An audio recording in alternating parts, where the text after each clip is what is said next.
Hi, my name is John Benson. I own Benson's Driving School. I have approximately 22 cars in my fleet. I've been using DisplayRide for 6 to 8 months now.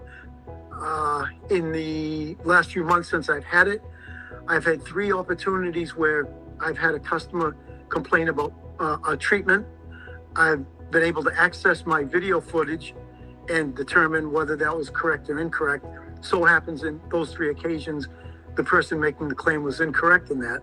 Last week, I had a vehicle traveling down the road, vehicle in front of it, had ice on the roof, came off and smashed the mirror off.